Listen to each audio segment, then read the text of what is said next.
그려봐 라고 하면 시간에 따라 속도 변화 그래프를 그리는데 시간에 따라서 속도가 일정하게 빨라지는 그래프 그려볼까? 이런 얘기죠. 그랬을 때 맨 처음에 속도를 초기 속도 v0라고 하자. 그리고 t라고 하는 시간이 지났을 때 나중 속도를 v라고 할 거고 가속도는 a라고 하자. 이 얘기예요. 등가속도 운동 그래프에서 기울기는 가속도가 맞죠. 면적은 뭐냐? 이동거리. 네, 면적은 이동거리. 그래서 기울기는 가속도이고 면적은 이동거리. 그래서 를 나타내는 그래프를 그려놓다면 우리는 등가속도와 관련된 공식도 할 수 있다. 기억나지? 혹시 잊어버렸을까봐 하는 거야. 등가속도 정수기란다 야.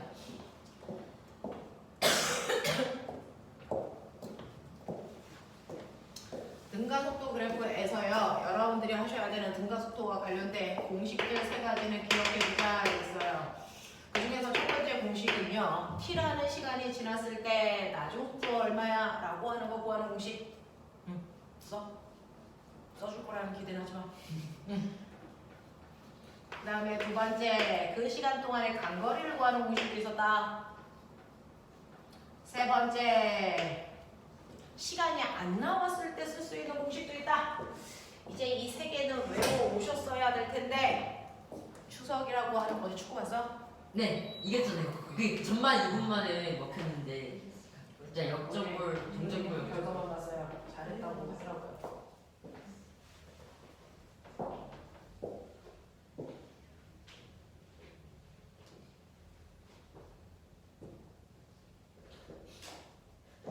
자, 써서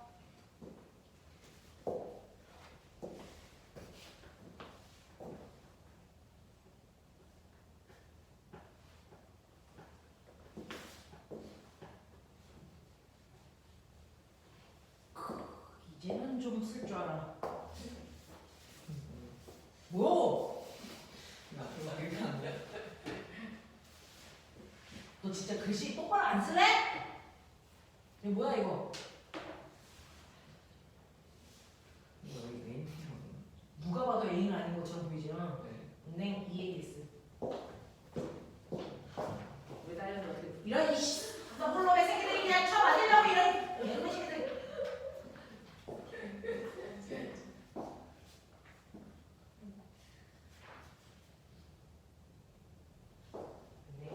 자, 점수 의제로 더하기 이러는 거. 의제로 더하기 그렇죠. 절대 안 돼. 이거 넓이 사각형 넓이 더하기 삼각형 넓이 맞아? 봐, 사각형 넓이. 그렇지. 더하기 삼각형.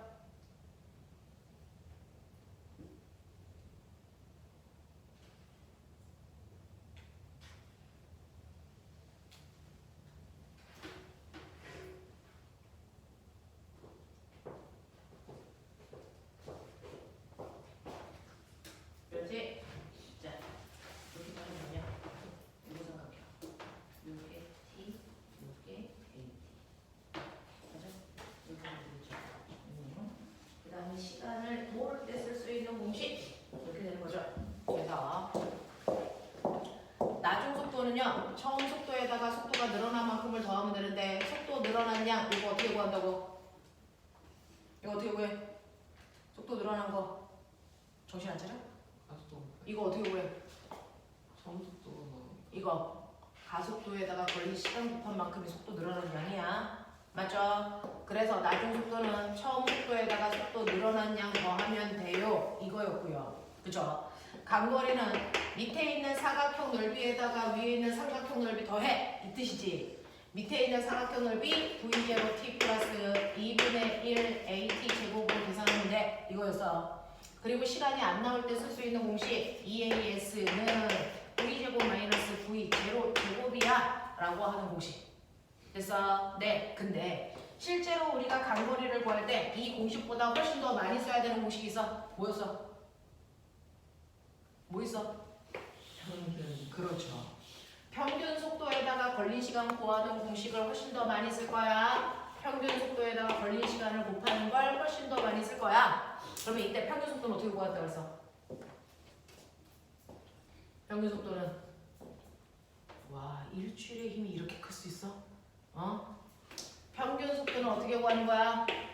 처음 속도에다가 나중 속도를 더해서 나누기 반띵하면 돼. 기억나지? 이렇게 등가속도 운동에서 평균 속도는 이렇게 구해도 돼 라고 했었거든요.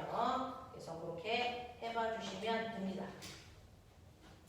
자, 그러면 여기까지에 해당되는 등가속도 운동들 머릿속에 기억했고, 그 다음에 하나 더 기억해줘야 되는 거 있어. 뭐? 우리가 두 번째로 배운 거 등가속도의 운동에 대한 것도 배웠지만 뭐도 했어? 운동량, 충격량. 맞아. 운동량과 충격량이라고 하는 거는 방향을 갖는 벡터 값이야. 그 중에서 움직이는 물체들이 갖는 양, 운동량. 어떻게 계산해? 운동량 P는 누가 받아쓰기 하래? 머리에서 안 끄집어내? 운동량 P는 MV. 그렇죠. 자, 운동량은 MVP야 라고 할 때 이 M이 뭐였어? 질량. 맞아. 질량 곱하기 V가 뭐였어? 네, 이거는 방향을 갖는 속도야. 그래서 속도가 방향을 갖는 값이니까 운동량도 방향을 갖는 벡터 값이야. 그래서 갔다 오는 경우에 운동 방향을 플러스 마이너스로 표현할 수 있어야 돼 라고 얘기했어요. 그죠? 그 다음에 운동량의 변화량 뭐라고 한다 그랬어? 라고 하면 이렇게 벽이 있을 때 어떤 물체가 가 2kg짜리 물체가 2의 빠르기로 가다가 벽이랑 부딪혀서 튕겨 나와 2의 빠르기로 나와. 그럼 민수야, 운동량의 변화량 맞아요. 왜냐하면 처음에 부딪히기 전 운동량은요 질량에다 속도를 곱하니까 4kg/m/초라는 오른쪽 방향의 운동량을 갖는다면 튕겨 나올 때는요 왼쪽 방향의 운동량을 사가지고 있어. 그러니 이 물체가 운동량이 변했는데 그 운동량의 변화량은 무조건 나중 운동량에서 처음 운동량 빼면 돼. 나중은 왼쪽 방향으로 사고 처음은 오른쪽 방향으로 사니까 빼면 왼쪽 방향으로 팔 만큼의 운동량의 변화량이 생겨. 그래서 네, 그러면 자 운동량의 변화량을 뭐라고 할까? 운동량의 변화량 충격량. 그렇죠. 운동량의 변화량을 우리는 충격량이라고 할 거야. 그 충격량이라고 하는 I 값을 어떻게 구한다 그랬어? 어떻게 구한다 그랬어? 너네 아무도 집에 안 보낸다? 충격량 어떻게 구해? 맞아요. FTI는 됐어. 그래서 충격을 가할 때 받은 힘에다가 그 힘을 받은 시간을 곱해야 되는데 힘이라는 것도 방향을 갖고 있는 벡터 값이니까 충격량도 방향에 있는 벡터 값이야. 이렇게 얘기했잖아. 그치? 그래서 얘가 받은 운동량의 변화량인 충격량의 크기가 왼쪽 방향으로 8이라며. 근데 충돌할 때 걸린 시간이 1초였다면 왼쪽 방향으로 8N의 힘을 받았을 거고, 만약에 충돌하는데 걸린 시간이 1초가 아니고 0.1초라는 짧은 시간이면 똑같이 왼쪽 방향으로 힘을 받지만 80의 힘을 받아야 돼. 그러니 충격을 받을 때 걸린 시간이 길수록 받은 힘의 크기는 줄어들어서 에어백 같은 거 만들 필요가 있어. 이런 얘기 했었어. 기억나? 기억나지? 아니면 뒤진다. 되겠어? 오케이. 자, 여기까지의 내용이 저번 시간에 우리가 간단히 했던 내용인데 우리 꼬맹이들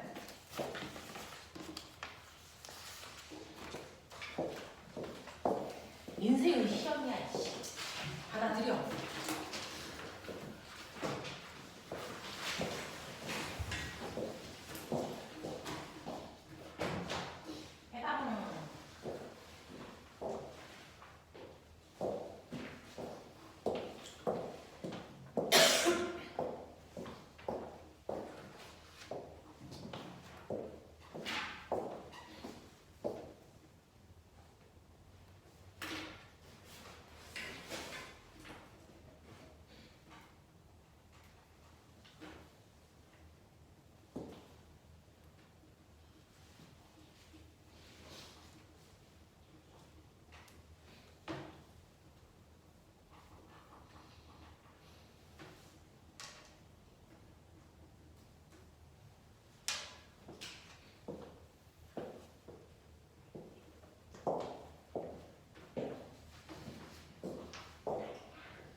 좀 해봐. 어떤 사람 있어? 준혁이 다 풀었어? 네. 빨간색 꺼내 보십시오. 자, 첫 번째 보시면요. 운동하는 물체의 운동 효과와 상태를 나타내는 양으로 크기와 방향을 갖는 물리량을 운동량이라고 해요. 자, 운동량의 크기는 물체의 질량과 속도의 곱이죠. 운동량의 단위는 kg m/초 초고요. 운동량의 방향은 속도 방향과 같습니다. 또는 운동 방향과 같다. 이렇게 얘기하시면 되고요. 물체가 운동 방향으로 충격량을 받으면 운동량이 증가하고 운동 반대 방향으로 충격량을 받으면 운동량이 감소한다. 즉, 물체의 나중 운동량은 물체에 작용한 충격량만큼 변하기 때문에 나중 운동량은 처음 운동량에다가 충격량을 더한 값이에요. 이렇게 하면 되겠죠. 자, 6번. 충격량이 같을 때 충돌 시간이 뭐 할수록 클수록 맞아요. 충격을 받는 힘을 멋진 말로 충격력이라고 하죠. 충격력은 작아져요 라고 하는 거고, 충격력이라는 힘이 같을 때요. 자, 충격력이라고 하는 힘이 같대요. I는 FT인데 F 값이 같대요. 10N. 그죠? 네. 충격력이 같을 때 충돌 시간이 뭐 할수록, 자, 이거 1초, 10초 충돌하는 데 걸린 시간이 클수록, 그죠? 얘네들의 곱이 충격량의 크기도 커져요 라고 하는 얘기를 하고 싶겠죠? 그래서 충격량이 커질 때는 시간이 길어야 된다라는 얘기고요.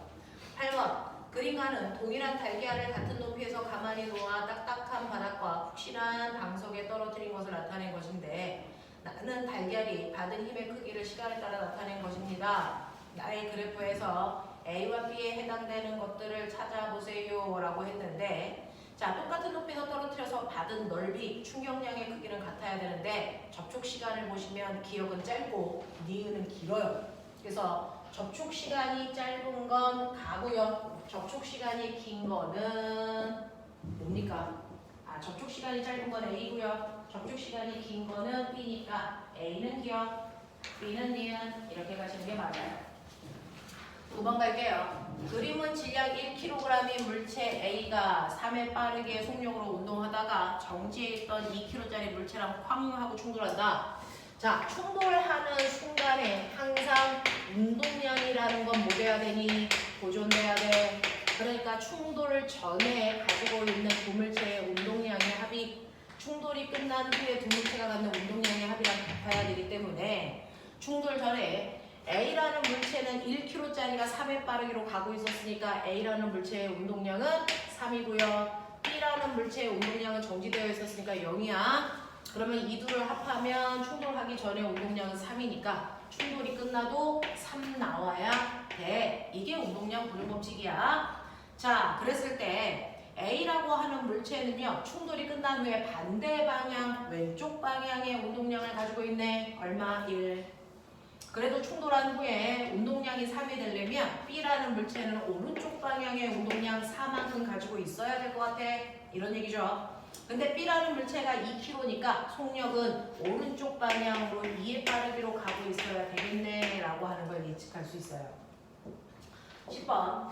그림 가에서와 같이 수평면에서 물체 A가 정지해 있는 물체 B를 향해서 등속 운동합니다. 그림가는 A가 X는 0을 통과하는 순간부터 A, B의 위치 X에 따라서 나타낸 값입니다. A, B의 질량을 각각 MA, MB라고 했을 때 얘네들의 질량 비율은 얼마이겠습니까?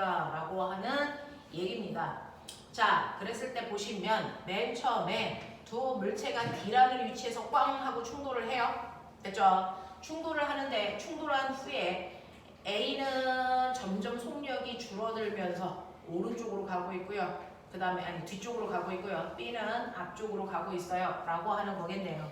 자, 그랬을 때 운동량 보존 법칙을 쓰기 위해서는요, A와 B의 속도가 필요한데 A는 T초라는 시간 동안에 D오는 빠르기로 다가오고 있었어요. 그렇죠? B는 정지되어 있었고요. 그래서 A가 가지고 있는 운동량은 MA 요만큼 돼서 가지고 있고요. B가 가지고 있는 운동량은 0이었어요. 그래서 충돌하기 전에 두 물체의 운동량은 MA T분의 D만큼이었다 라고 한다면 충돌이 끝나도 두 물체의 이만큼 가지고 있어야 되겠네. 이런 뜻이야. 자, 근데 충돌이 끝난 후에 A를 보면요. 4t라는 시간 동안에 D만큼 거리가 줄어들죠. 그래서 얘는 4t라는 시간 동안에 D만큼 이쪽 방향으로 가요. 그죠? 질량은 MA예요. 요만큼의 운동량 가지고 있어요. 그러면 B의 운동량은 B의 질량에다가 B의 속도를 곱한 값인데 B의 속도는 여러분들이 보시는 것처럼 4t라는 시간 동안에 앞쪽 방향으로 얼마만큼 가는 거야? 2B만큼 가는 빠르기예요. 라고 얘기하는 거죠. 네, 이거 두 개 합해도 이 크기가 나와야 된다라는 얘기입니다. 맞냐? 자, 그랬을 때 여러분들이 보시면 속도의 비율은 크기 비율을 보시면 크기가 4t, 4t 똑같으니까 속도 얘를 V라고 하면 얘는 2V의 크기네. 맞아. 네. 그래서 MA 됐어. V만큼의 크기를 가지고 있는 A의 운동량과 얘요. MB 됐어. 2V만큼의 크기를 가지고 있는 운동량의 합이 됐죠? 얘 운동량이랑 같아야 돼요 라고 하는 거예요. 그래서 여러분들이 보시면 MA T분의 D만큼의 운동량을 가져야 돼요 라고 얘기하는 거죠. 자, 그랬을 때 여러분들이 보시는 것처럼 요거를 우리가 V라고 놓으면 이거는 얼마로 놓을 수가 있니?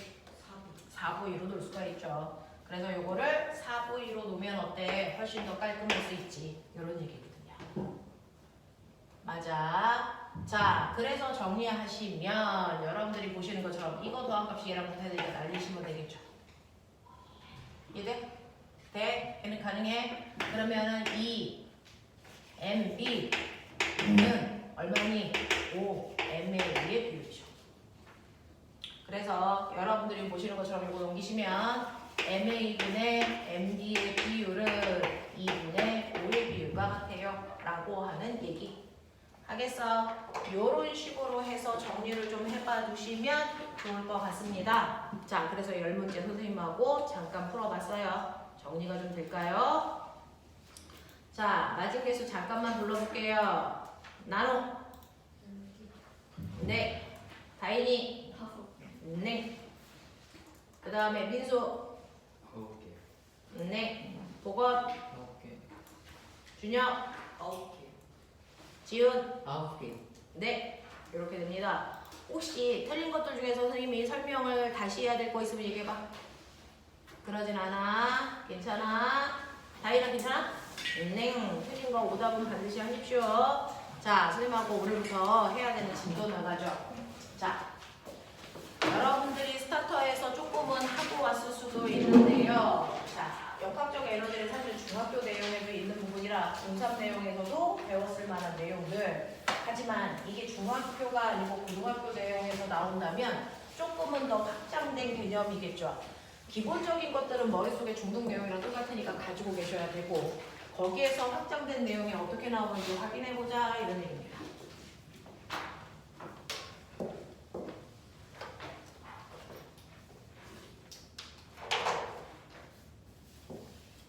자, 오늘부터 선생님들이랑 하셔야 되는 게 역학적 에너지 보존 법칙이라는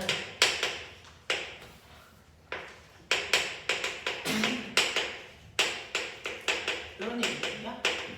근데 사실은 역학적 에너지 보존 법칙을 이해하기 위해서는요, 중학교 3학년에서 배운 일과 에너지에 대한 얘기가 정리가 되어 있어야 돼요. 그죠? 그래서 거기서부터 살짝 다시 한번 해봐 줄 테니까 중학교 3학년 때 내용들 기억 안 나는 거 있으면 정리 다시 한번 할 수 있게끔 해봐. 그치?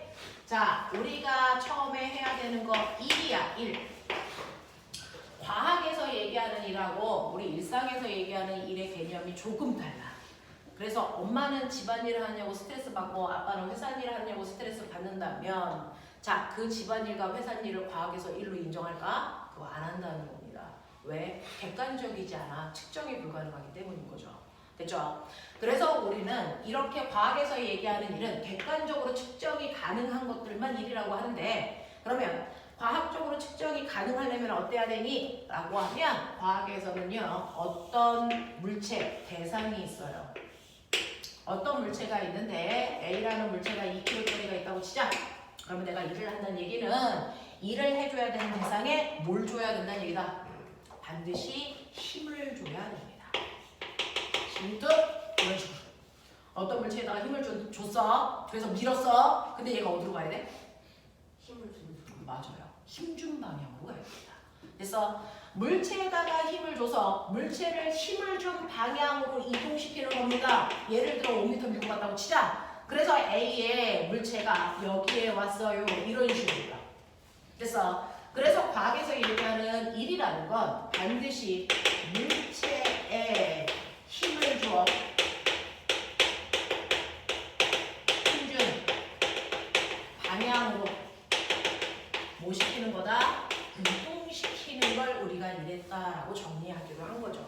그래서 물체에다가 힘을 줘서 물체를 힘을 준 방향으로 이동시켰을 때 물리량을 나는 1이라고 할 거야 라고 정의한 거야. 그래서 자 그러면 이렇게 일을 하려면 어떤 물체에다가 반드시 힘 줘야 되네? 네, 첫 번째 조건이죠. 그 다음에 두 번째는 뭐야? 그 힘을 준 방향으로 물체를 이동시켜야 되네. 이거거든요. 그렇다면 내가 이렇게 해서 힘도 주고 이동도 시켰다면 내가 한 일을 정확하게 측정, 계산할 수 있어야죠. 그러면 이러한 일을 어떻게 계산합니까? 라고 하면 네가 준 힘에다가 그 힘을 준 방향으로 이동한 거리를 곱하면 돼. 이게 한 일을 구하는 방법이야. 라고 정의했거든요. 그러니 내가 10N이라고 하는 힘을 줘서 그 힘으로 5m 밀고 갔어요. 그러니까 내가 한 일은 숫자는 숫자끼리 계산, 단위는 단위끼리 계산이 물립니다. 그래서 얘는 50Nm예요. 이렇게 써야 되는데 단위 이렇게 중복해서 쓰는 거 귀찮아. 그래서 과학자 이름으로 바꾸죠. 그래서 그 단위가 뭐였지? 줄. 그렇죠. 그래서 내가 한 일은 50줄입니다. 우리 이렇게 표현하기로 약속한 겁니다. 됐죠? 자, 그래서 물체에다가 힘을 줘서 힘을 준 방향으로 물체를 이동시키는 걸 우리는 일이라고 한다라는 개념을 중3 때 배워서 일이 뭔지를 이해했단 말이야. 되겠니? 그러면 여기에서 확정된 일이면 여러분들이 조금 어려운 학교를 다니면 중3 때 내신에서 나오고요. 또는 물투 또는 물원에서 나올 수 있는 내용인데 이렇게 여러분들이 보시는 것처럼 어떤 물체가 있어. 그 물체한테 내가 10N의 힘을 준 건 맞는데 물체가 오른쪽으로 5m 가는 동안 오른쪽 방향으로 10N의 힘을 줘서 당길 수도 있죠. 1번 경우. 근데 실제로 물체가 가는 방향하고는 약간 비스듬한 방향, 예를 들어 한 30도 각도가 되게 이렇게 10N의 힘을 줘서 당겨서 5m 가게 할 수도 있죠. 2번 경우. 조금 더 각도를 크게 해서 당길 수도 있지 않을까? 3번 각도 60도 10N. 그래서 똑같이 여기까지 오게 할 수도 있잖아. 각도를 조금 더 당길까? 이렇게 90도. 이렇게 10N의 힘을 줘서요. 4번 여기까지 오게끔 했다고 치자. 그랬을 때 1번 경우, 2번 경우, 3번 경우, 4번 경우 한 일의 양 같을까 다를까? 다릅니다. 다릅니다. 누가 제일 클까요? 1번이 제일 큽니다. 이렇게 돼요. 선생님, 물체에다가 힘을 줘서 힘을 준 방향으로 이동시키는 게 한 일이라고 해서 한 일은 10 곱하기 5, 10 곱하기 5 똑같지 않아요? 왜 달라요? 라고 하면 꼬맹아, 힘에다가 거리를 곱하라고 한 적이 없어요. 힘을 준 방향으로 이동시킨 거리를 곱하라 그랬지. 그럼 거꾸로 얘기할게. 이동한 방향으로 쓴 힘이 얼마야? 이거 계산하라. 그 중에서 첫 번째 1번은요. 내가 오른쪽으로 5m 이동했는데 이동한 거리 방향으로 사용한 힘이 온전히 내가 준 힘 16분 다 썼다고요. 그러니 1번 같은 경우에는 한 일이 50줄인데 맞죠? 근데 2번 같은 경우에는요. 그래서 비스듬한 이쪽 방향으로 힘을 줬기 때문에 힘 준 방향하고 이동한 방향이 같지 않아.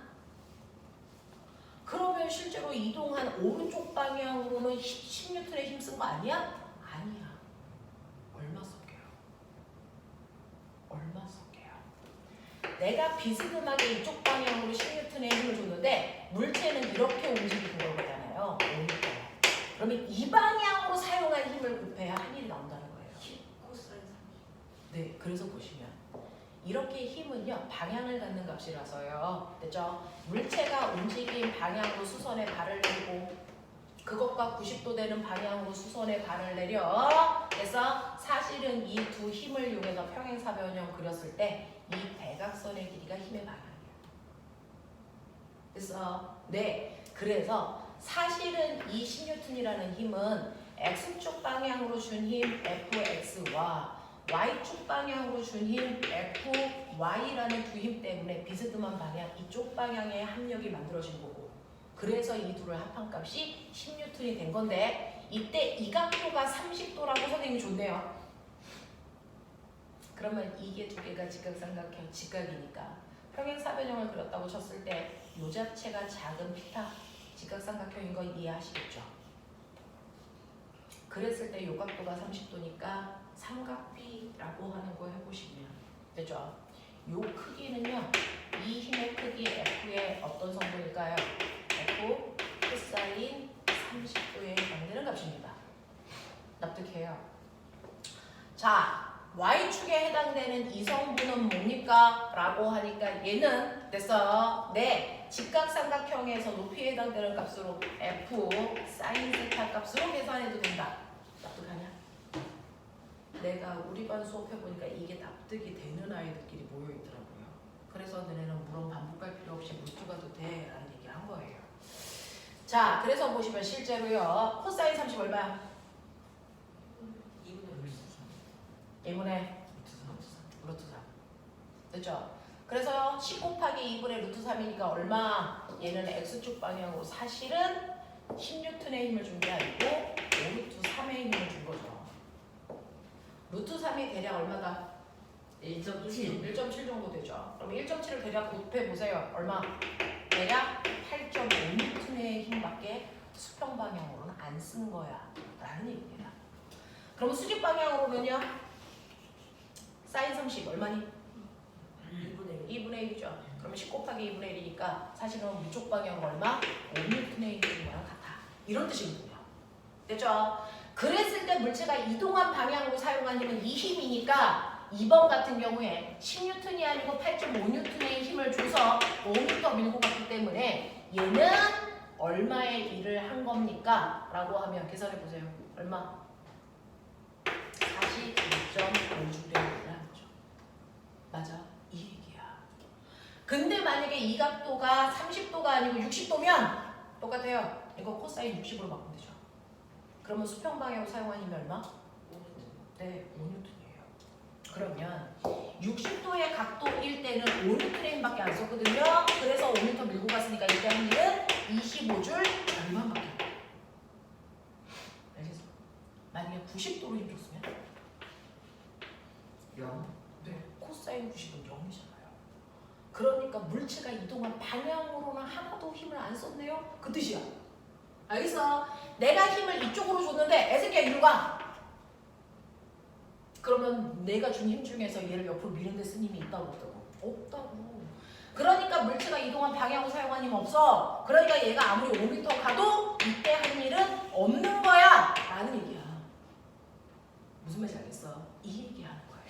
그래서 여러분들이 좀 느껴보셔야 되는데, 실제로 계산을 완벽하게 다 할 수 있는 사람들은 숫자 집어넣어서 계산도 해보시고, 물체가 이동한 방향으로 힘을 줄 때가 최대의 한일이구나. 거기서부터 각도가 커지면 커질수록 한일의 양은 감소하는구나. 이유가 물체가 이동한 방향으로 사용한 힘이 줄어들고 있기 때문이구나. 알겠습니까? 이렇게 이해하시면 돼요. 그래서 똑같은 크기의 힘을 줘서 물체를 똑같이 이동시키더라도 각도에 따라서 한일은 달라진다. 같은 방향일 때 한일이 최대값이다. 그리고 이동 방향과 힘의 방향이 90도일 땐 한일이 없는 거다라는 겁니다. 이해하세요? 하시겠어요? 이렇게 갑니다. 됐죠? 그래서 이런 식으로 우리가 힘을 준 방향으로 물체를 이동시켜야 된다는 요 작은 단어, 요거 하나가 가지고 있는 의미 되게 크다. 이거 심한 애입니다. 그걸 한번 보여주고 싶은 거예요. 이걸 묻는 중학교 아이들이 있어요. 모근 중학교가 이게 중3 내신에서 나옵니다. 모근이 이게 좀 나오는 편입니다. 그래서 모금 같은 경우에는 조금 공부를 하드하게 해야 되는 거죠. 그죠? 자, 그래서 이런 식으로 내용들이 나올 수도 있고, 아, 이런 개념의 내용이구나. 이거 한 줄이 사실은 되게 어려운 내용이구나. 라는 얘기입니다. 자, 그러면 내가 이렇게 일을 했을 때 과학에서 제일 좋아하는 거, 물리에서 제일 좋아하는 건 어떤 현상을 그래프로 그리는 거니까 이거를 일을 나타내는 그래프 그리자. 1그래프. 요거죠. 자, 일을 한다라고 하는 그래프를 그릴 건데 여러분들이 아시는 것처럼 한 일은 중심에다가 밀분간 거리를 곱하면 돼. 요거거든요. 그랬을 때 Y축은 준힘, X축은 밀고간 거리라고 치자. 이걸 그대로 그림으로 그리래요. 그래서 10N이라고 하는 힘을요 얼마 동안 준 거냐면 5m 가는 동안 일정하게 같은 크기의 힘을 줬어. 이 그래프잖아요. 그럼 이때 한 일은 어디 있어요? 한 일 어디 있어? 넓이. 그렇죠. 한 일은요 힘이라는 세로축과 거리라는 가로축의 곱이기 때문에 이 곱으로 만들어진 I는 면적에 그 I가 숨어 있죠. 그래서 이 밑에 있는 넓이가 그 5m 가는 동안 한 일의 양입니다. 이렇게 돼요. 그래프의 모양이요. 선생님, 저는요 5m 밀고 가는 동안 10N이라는 일정한 힘을 준 게 아니고 힘을 점점 크게 주면서 5m 갔다고 칠게요. 그래서 이렇게 온 거예요. 여기 도착했을 때 힘이 10N이었던 것 뿐이에요. 그럼 한 일 얼마예요? 25. 네, 그럴 때도 이 그래프 밑에 있는 면적 구하시면 돼요. 그래프의 모양과 상관없이 그 그래프 밑에 있는 면적이 언제나 한 일의 양을 나타낸다. 그래서 면적이 사각형일 때 사각형 넓이 구하시고요. 삼각형일 때 삼각형 넓이 구하시면 된다. 라는 얘기입니다. 그래서 이런 식으로 힘과 거리 그래프에서 밑에 있는 면적의 의미는 한 일을 얘기한다라는 거 기억을 좀 해봐 주시면 되죠. 자, 그래서 이런 식으로 같은 크기의 힘을 주더라도 방향에 따라서 한 일이 다르다는 거 이거 알려드리고 싶은 첫 번째 내용이었고요. 두 번째 내용은 뭔지 아세요? 이래도 종류가 있대요. 중학교 때도 그 비슷한 얘기를 배웁니다. 이래도 종류가 있어. 자, 얘 밀 때 왜 힘들어?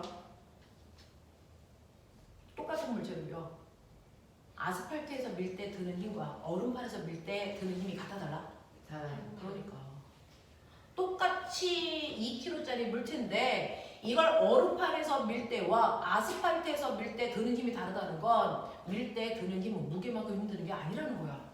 맞지? 그럼 뭐만큼 힘들어? 네. 물체와 바닥 사이 마찰만큼 힘든 거예요. 그래서 내가 바닥에 닿아 있는 물체를 밀면서 한 일은 마찰이라는 힘에 의해서 힘이 결정되기 때문에 그걸 중학교 때 마찰이 한 일이라고 하더라. 그래서 어떤 힘을 이용해서 일을 했냐? 라는 뜻이야. 마찰이 한 일. 근데 바닥에 있는 꼬맹아 2kg짜리 물체를 5m 들어 올려. 그래도 내가 힘 준 방향 이동시킨 거니까 얘도 일을 한 거죠. 근데 이거 들어 올릴 때는 힘 얼마만큼 필요하냐? 얼마만큼 필요할까?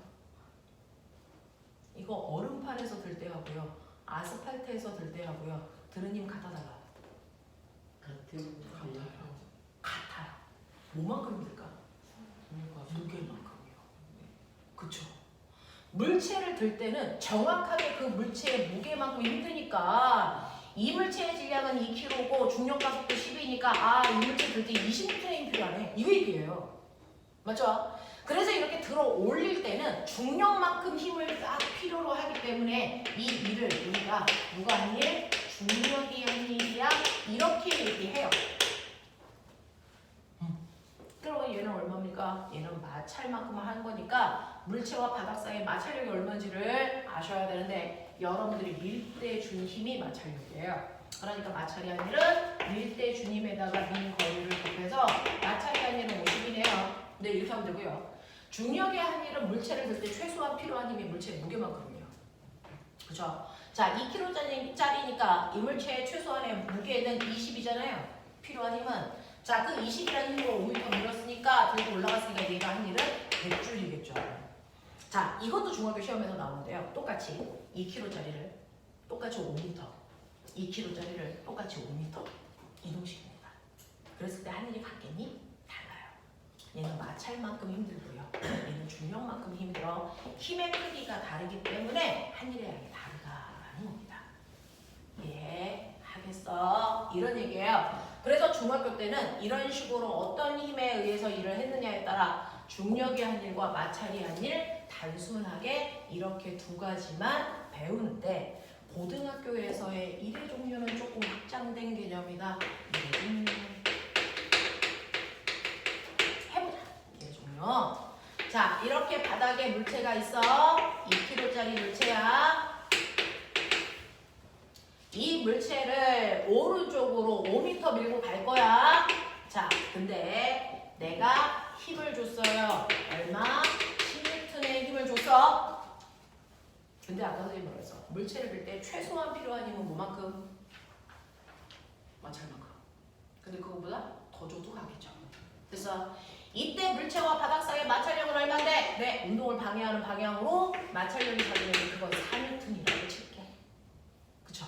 그럴 수 있죠. 네, 그랬을 때 첫 번째 힘이 한 일이 얼마니?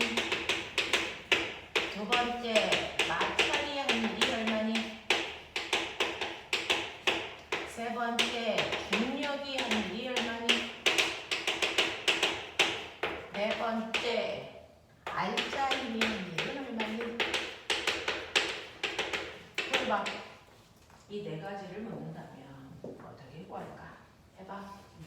응?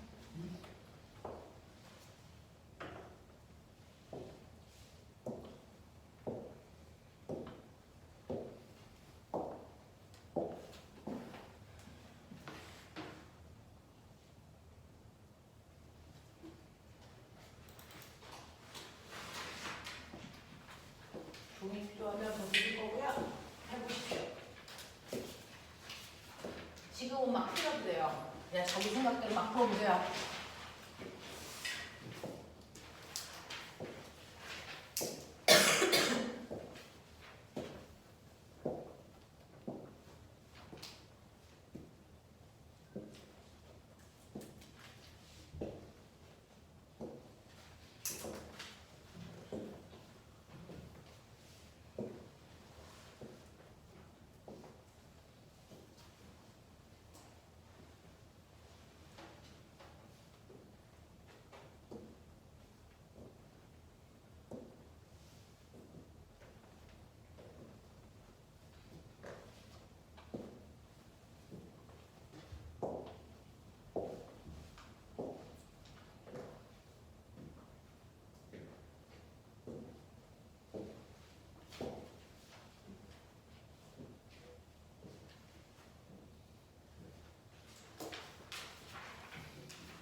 내 새끼들 되냐? 해보자. 여기서요. 한 일이 얼마니? 라고 하면 대답하면 안 돼. 왜? 한 일은 다양해. 그렇지? 그러니까 누가 한 일인지를 정확하게 듣고 대답해야 돼. 그러면 여기서 선생님 힘이 한 일이라는 건 무슨 뜻이에요? 이거는 앞에 그냥 힘이 한 일 그러면 이거는 약속하자. 물리에서 사람이 준 힘. 이런 뜻이야. 습관적으로 그렇게 표현해. 사람이 준 힘이 한 일이 얼마니를 그냥 힘이 한 일이 얼마야? 이렇게 물어봐. 그러니까 물리에서의 쓰는 습관도 이해하셔야 되잖아요. 그쵸? 그러면 사람이 준 힘이 10N이고요. 그리고 5m 갔으니까 사람이 준 힘이 한 일이 50줄이에요. 이렇게 간 거잖아. 그러면 선생님 마찰이 한 일은 얼마예요? 라고 얘기하면 중학교 때는 사람이 준 힘이 딱 마찰력과 똑같은 크기만큼 줘 라는 전제 조건으로 중학교 3학년 내용을 배운 거거든. 그러니까 사람이 준 힘이 마찰이 한 일이랑 똑같아 이런 의미였는데 이때 보시면 마찰력은 4N이고 사람의 준 힘은 10N이야. 이제 다를 수 있어 이런 얘기거든요. 됐죠? 자 그럼 마찰이 한 일 구했을 거야. 물론 얼마? 20줄이에요 라고 얘기하면 크기는 맞는데 틀렸어요. 네. 맞아요. 4N의 힘으로 5m 밀고 갔으니까 마찰이 한 일 20줄이잖아요 라고 하는데 우리는 이때 물체가 움직인 방향으로 준 힘은 플러스의 힘으로 약속한다. 그리고 물체의 운동 방향과 반대 방향으로 준 힘은 마이너스의 힘으로 약속한다. 그래서 자, 반대 방향으로 작용한 힘이 한 일은 마이너스의 일이라고 우리는 얘기한다. 라는 겁니다. 그래서 마찰이 한 일은 무조건 마이너스의 일을 한 거예요. 그래서 답을 쓸 때도 마이너스 20줄 이렇게 쓰셔야 돼요. 되겠어? 네. 그래서 1에서의 플러스와 마이너스는 운동 방향과 같은 방향으로 힘을 준 거냐 반대 방향으로 힘을 준 거냐를 됐어? 얘기하는 거다. 얘기하는 거다. 자, 그래서 반대 방향의 힘으로 한 일은 마이너스의 일로 정한다 라는 뜻입니다. 되겠어? 자, 그럼 중력이 한 일은? 그냥 봐봐. 중력 어디로 적용해? 여기로 가. 와, 20m. 근데 간 건 이쪽. 몇 도? 그럼 한 일 얼마? 0. 그렇죠. 그래서 얘는 중력이 한 일은 없어요를 용기 있게 얘기해요. 맞냐? 힘을 준 방향과 수직한 방향으로 힘이 작용하면 이동하면 되죠? 물체에다가 준 힘하고 그 힘으로 이동한 물체의 운동 방향이 90도일 때는 한 일이 없어요라고 얘기하셔야 돼요. 알겠죠? 왜 그런지 아까 이유 배웠죠. 물체가 이동한 방향을 사용한 힘이 하나도 없기 때문이야 라는 겁니다. 됐죠? 그래서 중력의 한 일은 0입니다 라는 얘기 할 수 있어야 된다. 왜? 힘을 준 방향과 이동 방향이 90도이기 때문에 그래요 라는 거예요. 됐죠? 네. 그러면 알짜 힘이 한 일은 얼마입니까? 그럼 여기서 알짜 힘은 얼마예요? 6N이죠. 중력이 누르는 만큼 바닥에 밀어 올릴 거니까 중력과 수직항력의 합력은 0이 돼요. 이건 없는 힘이야. 그죠? 네. 대신에 사람이 준 힘과 마찰력의 합력은 오른쪽 방향으로 6N이래요. 그 오른쪽 방향은 물체의 운동 방향과 같은 방향으로 6N이 작용했네요. 자, 그 6N의 힘으로 5m 밀고 갔기 때문에 알짜 힘이 한 일은 플러스 30줄이에요. 이렇게 얘기하시면 된다. 이해되겠죠? 그래서 이제 중학교에서 얘기한 것처럼 마찰이 한 일, 중력이 한 일, 이게 무슨 말인지 다 이해하셨는데 우리는 그러한 일을 그래서 플러스의 일과 마이너스의 일이라는 또 다른 개념으로 설명한다. 자, 그러면서 제가 물어볼게요. 우리 물질들이 가지고 있는 다양한 양을 물리량이라고 할 때요. 그 물리량 중에서 크기만으로 정보가 100% 전달되는 값을 뭐라고 그랬어? 스칼라. 크기만으로는 정보가 정확하게 전달되지 않아서요. 크기에다가 방향까지도 나타내야 정보 표현이 100% 전달되는 애들 뭐라고 그랬어? 그럼 벡터라고 그랬죠. 그럼 그 중에서요. 우리가 지금 배우는 일은 스칼라일까 벡터일까? 우리가 배우는요. 일과 에너지죠. 이게 온전히 스칼라예요. 스칼라예요. 힘은 벡터지만 일과 에너지는 방향이 없는 스칼라 값이야. 신기하죠? 일하고 에너지는 되게 벡터스러운 느낌이거든요. 근데 그게 아니고요. 방향이 상관이 없는 스칼라 값이야. 그래서 건물 위에서요. 어떤 공을 수평 방향으로 2의 빠르기로 던지던 비스듬히 2의 빠르기로 던지던 이쪽 비스듬히 2의 빠르기로 던지던 아래로 2의 빠르기로 던지던 이 2kg짜리라고 하는 A라는 공의 운동 에너지는 1번도, 2번도, 3번도, 4번도 다 똑같은 운동 에너지를 가져. 왜? 방향이 상관없어서 그래. 알겠어? 이거거든요. 자, 1과 에너지는 방향이 없는 스칼라 값이기 때문에 얘는 그래서 방향을 나타낼 필요가 없는데 우리는 물리에서 방향을 뭘로 나타낸다고 했어? 플러스와 마이너스가 방향을 표현한다고 했잖아. 그럼 선생님 1도 스칼라고 에너지도 스칼라인데 플러스 마이너스 안 써야 되는 거 아니에요? 네. 이 플러스 마이너스는 벡터인 값들은 방향을 표현하는 거예요. 벡터가 아닌 스칼라들이 플러스와 마이너스를 갖고 있다면 그건 어떤 행위를 표현하는 거야. 행위. 그래서 그 중에서 1인데 플러스의 1이 있고 마이너스의 1이 있다면 이건 어떤 행위를 얘기하는 거지 오른쪽 방향 왼쪽 방향 이걸 얘기하는 게 아니야. 그러면 어떤 행위일까? 플러스는 어떤 행위를 얘기하는 값일까? 라고 하면 이제 그 다음 거 갈게요. 꼬맹아 에너지가 뭐야? 에너지가 뭐니? 에너지란 이는요 어떤 물체에다 힘을 줘서 힘을 준 방향으로 물체를 이동시키는 거 이걸 일이라고 한다면 에너지를 뭐라고 그러니? 일을 할 수 있는 거. 맞아요. 에너지는 일 할 수 있는 능력이야.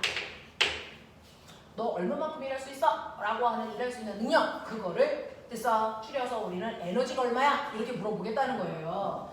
그래서 에너지는 일할 수 있는 능력인데 제가요 처음에 일하기 전에 에너지가 얼마 있었냐면 100만큼 있었대요. 근데 제가 중간에 일을 했어요. 얼마만큼 했냐면 40만큼 일했다고 칠게. 그러면 일을 한 후에 나의 나중 에너지는 얼마일까? 60이죠. 그러면 내가 처음에 가지고 있는 100에서 일을 한 만큼을 빼야 나중 에너지가 나오겠네. 그런 얘기죠.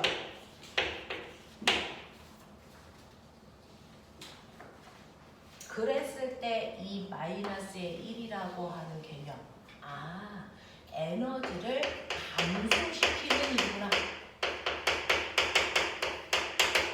에너지를 감소시키는 일을 마이너스의 1로 표현합니다. 그래서 요만큼 에너지를 줄일 거야 라는 뜻입니다. 되죠? 자, 그런가 하면 이제 저의 처음 에너지가 얼마냐면 60입니다. 근데 요번에는요 일을 한 게 아니고 누군가한테 일을 받았대. 얼마만큼 받았을까? 20만큼 받았대. 그러면 저의 나중 에너지 얼마 될까요?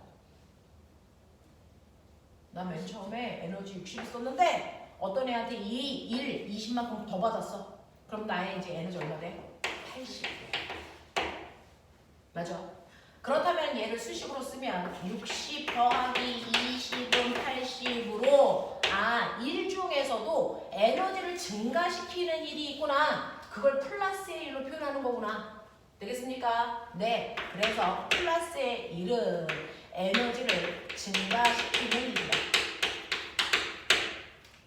이렇게 에너지를 증가시키는 일, 에너지를 감소시키는 일을 우리는 한국말로 감소시키는 일, 증가시키는 일 이렇게 쓰는데 귀찮잖아. 그걸 마이너스의 1, 플러스의 1로 표현하기로 한 거야. 알겠어? 그래서 마이너스의 1이라는 건 아하 이 새끼 20만큼 에너지 줄인다는 뜻이네. 그런 뜻이야. 플러스의 1은 이 새끼 50만큼 에너지를 증가시키려고 했다는 얘기네. 그런 뜻이야. 알겠어? 네. 그래서 1에서의 플러스와 마이너스는 에너지를 증가시키는 일과 에너지를 감소시키는 일을 이렇게 예쁘게 간단하게 기호로 나타내는 거다. 그러면 저는 이제 처음 에너지가 80이야. 근데 시간이 지났는데 100시간이 지나든 1000시간이 지나도 상관없어요. 일을 한 양도 없고 받은 양도 없대. 그러면 나의 나중 에너지는 얼마야? 80이야. 에너지는 대단히 정확합니다. 일을 한 만큼만 줄어요. 일을 받은 만큼만 늡니다. 시간이 지난다고 에너지가 줄거나 시간이 지난다고 에너지가 늘지 않습니다. 시간하고 상관없어요. 에너지는 일을 한 만큼만 줄고요. 일을 받은 만큼만 늘어요. 그러면 아무리 시간이 많이 지나도 한 일도 없고 받은 일도 없다면 에너지는 변하면 되니 안 되니? 안 돼요. 이걸 뭐라 그러니? 에너지 보존력지 이라고 합니다. 그래서 에너지라는 건 일로 전환될 수는 있지만 그 에너지의 총량은 변하는 게 아니야. 이게 에너지 발휘 보존 법칙이라는 얘기거든요. 되겠어? 그래서 우리는 이렇게 에너지라고 하는 거는 일할 수 있는 능력값인데 그 에너지를 증가시키는 일도 있고 에너지를 감소시키는 일도 있구나. 우리는 그 중에서 에너지를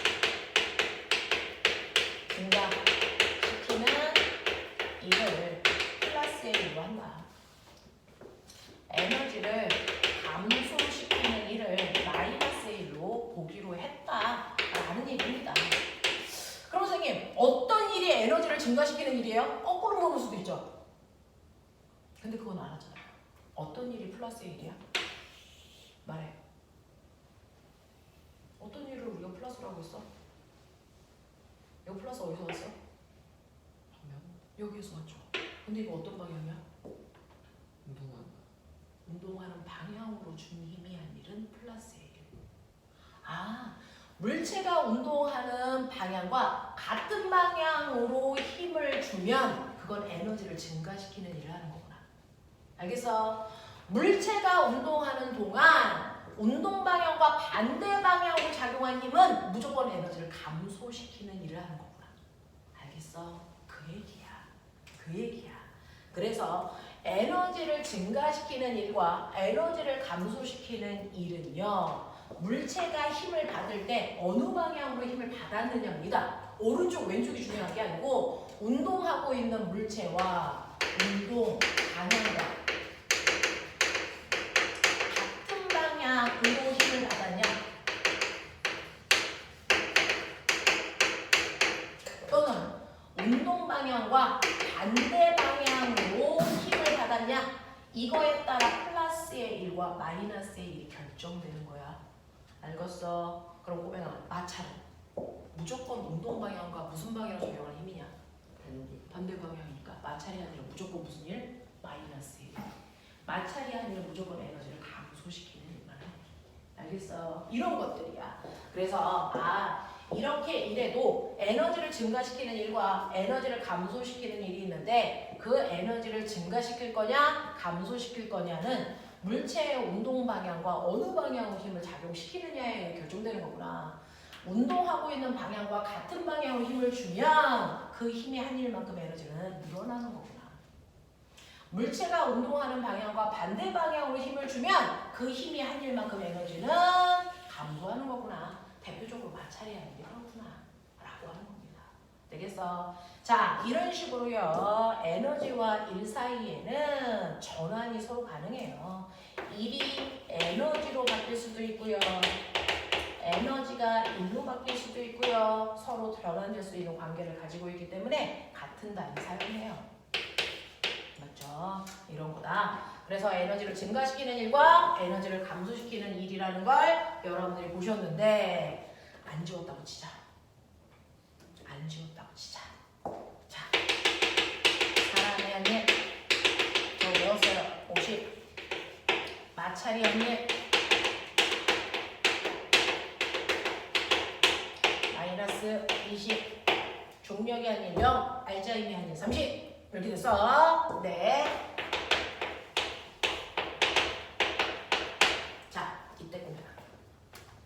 그러면 이런 식으로요. 다양한 형태의 일이 있는데 그러면 사실은 여기에 있는 A라는 물체가요. 가라는 위치에서 나라는 위치에 왔다는 거잖아.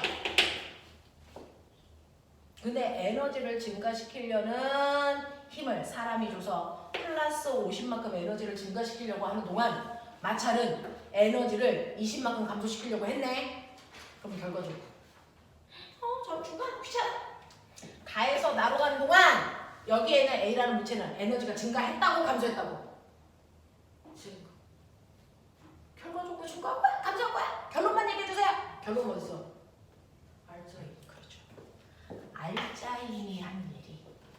됐어. 사실은 얘가 움직이는 동안 다양한 힘들이 어떤 힘은 에너지를 증가시키려는 일을 해주고 어떤 힘은 에너지를 감소시키려는 일을 해줬는데 결과적으로 얘가 거기까지 가는 동안 에너지가 증가한 거야? 감소한 거야? 이거는 알짜임이 한 일입니다. 알짜임이 한 일을 보면 된다. 그 알짜임이 한 일이 플러스의 일이면 에너지가 증가했다는 얘기고 마이너스의 일이면 에너지가 감소됐다는 얘기겠죠. 자, 얘 같은 경우에는 에너지가 증가했네. 얼마? 정확하게 처음보다 30만큼 증가했어요. 이런 뜻이야. 알겠어? 그래서 알짜임이 한 일은 가에서 나로 가는 동안 결국 그 물체의 에너지의 변화량이 얼마냐 라고 하는 걸 얘기하는 거야. 이해되겠어? 오케이. 그래서 가에서 나로 가는 동안 에너지가 증가했다고 감소했다고 알짜임이 한 일을 보면 된다고. 얼마만큼 증가했는지. 됐어? 네. 이렇게 알짜임이 한 일은 결국에 에너지의 변화량을 얘기하는 건데 이때 중요한 거 있어요. 여러분들 알고 있죠? 에너지의 종류. 이게 에너지의 종류 중에서요. 여러분들 선생님이 지금 목소리에서 나오는 소리 에너지도 있고 빛 에너지도 있고 열 에너지도 있고 그런 게 많아. 근데 물리 시간에 배우는 에너지는 두 개밖에 없죠.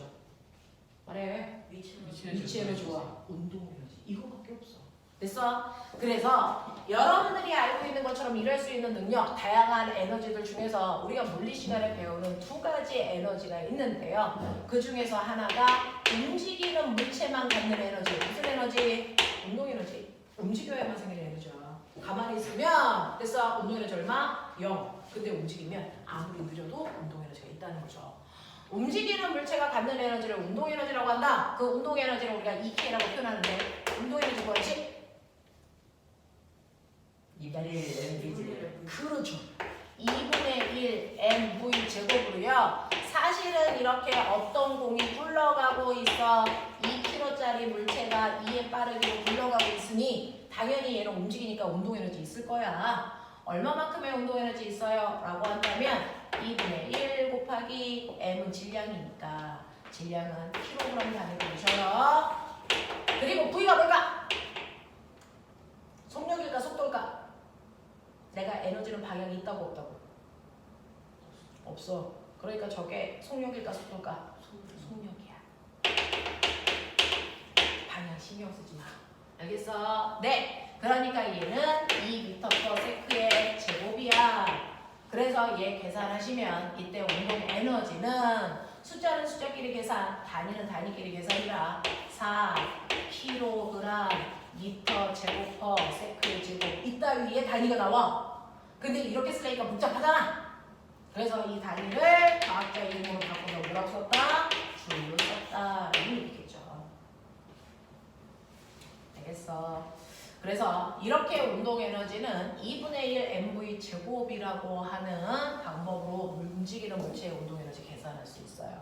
그렇죠? 그래서 움직이는 물체의 운동 에너지는 질량이 클수록 커지고요. 속력은 제곱에 비례하는 만큼 커져요. 알겠어? 네, 이렇게 되더라. 자, 그런가 하면 움직이는 물체가 갖는 에너지가 운동 에너지면 기준면보다 높은 곳에 있는 아이가 갖는 에너지. 위치 에너지.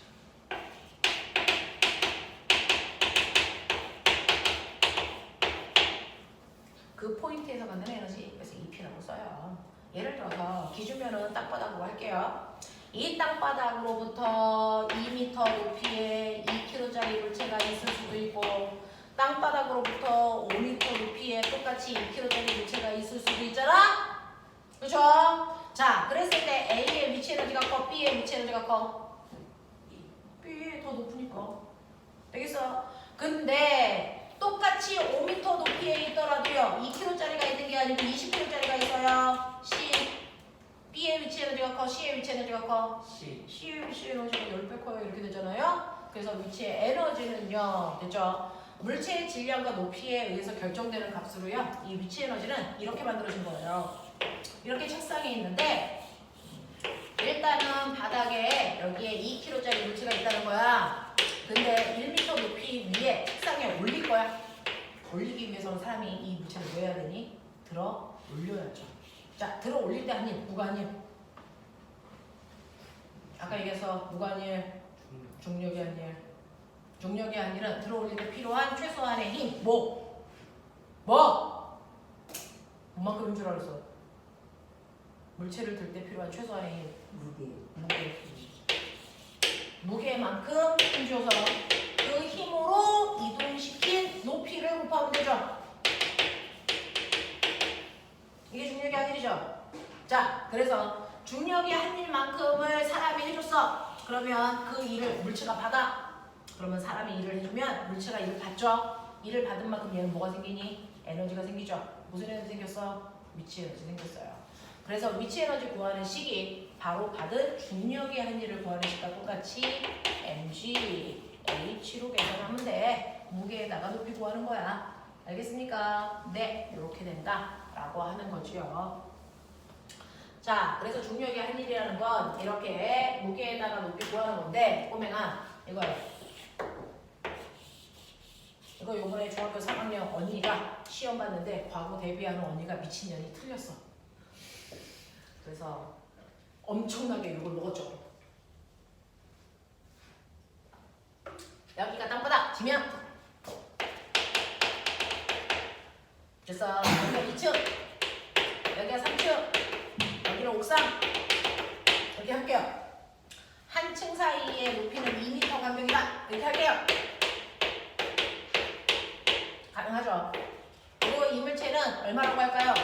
200g짜리라고 할까요?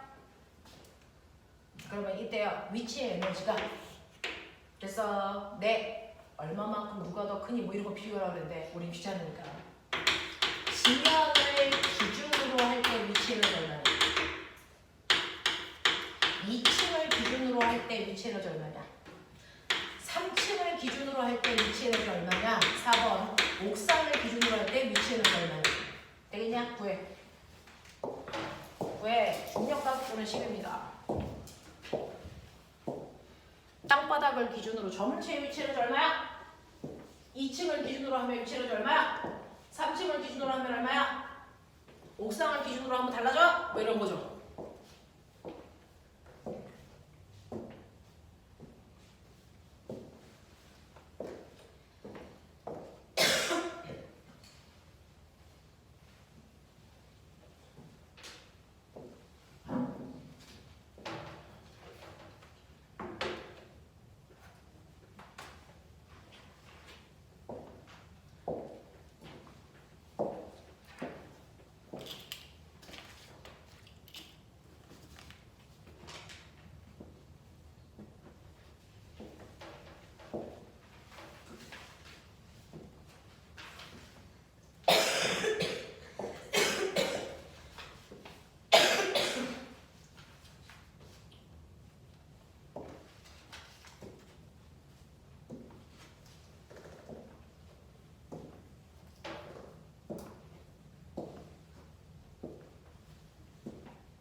했지? 똘똘하니까 금방금방 하겠지?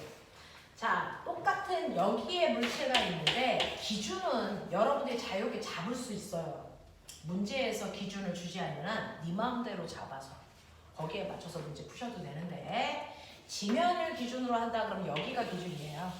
그러면 여기로부터 이 물체는 얼마 높이에 있냐면 6m 높이에 있어요.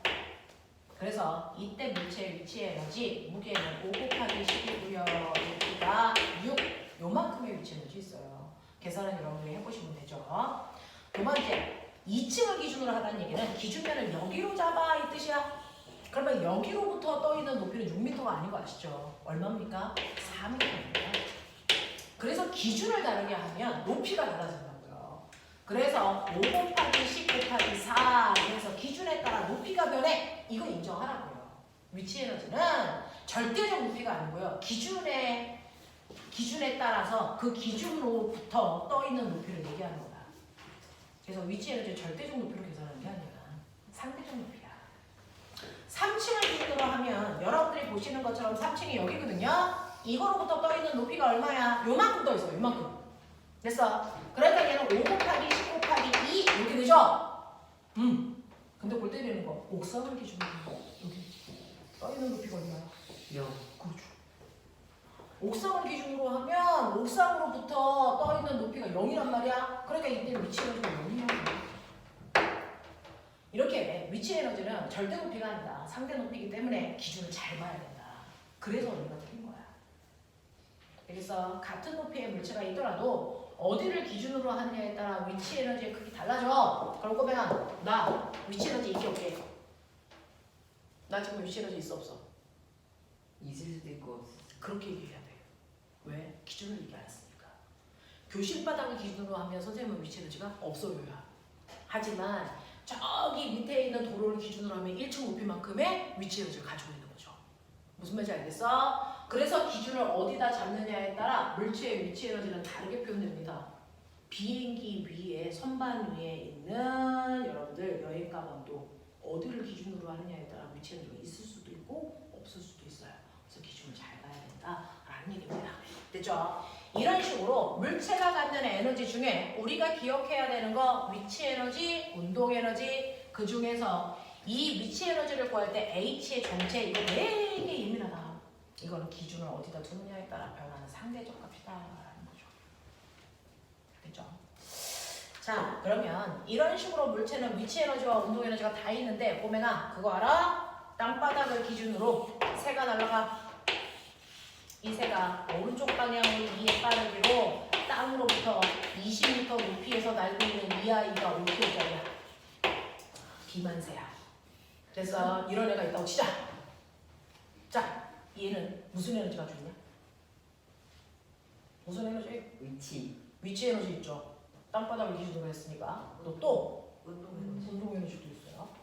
자, 이 비만세를 기준으로 하면 위치 에너지는요 mgh니까 5 곱하기 중력과 속도 10 곱하기 20이니까 됐습니까? 얘는 무려 얼마만큼? 1000만큼의 위치 에너지 가지고 있네? 이런 거야. 됐어. 위치 에너지가 1000이래. 그럼 운동 에너지가 얼마? 2분의 1 mv 제곱이니까 2분의 1 곱하기 2 곱하기 아니 뭐지? 5 곱하기 속력이 제곱이니까 4. 그래서 얼마? 10만큼의 운동 에너지도 있네. 이런 얘기 아니야? 그쵸? 위치 에너지는 1000, 운동 에너지는 10. 그러면 얘 에너지가 얼마야? 얘는 이 순간 에너지가 얼마야? 1010. 네. 1000도 아니고 10도 아니고 이 둘을 합한 값이 얘가 가지고 있는 진짜 에너지래요 라고 얘기해서 어떤 물체가 한순간에 갖는 위치 에너지와 운동 에너지의 합을 그 물체가 가지고 있는 우리는 무슨 에너지라고 하더라? 얘기해. 운동 에너지와 위치 에너지의 합을 그렇지. 역학적 에너지라고 한다. 이렇게 표현하기로 했다. 그래서 물체가 갖는 위치 에너지와 운동 에너지의 합을 그 순간에 그 물체의 진짜 에너지, 역학적 에너지라고 불러요.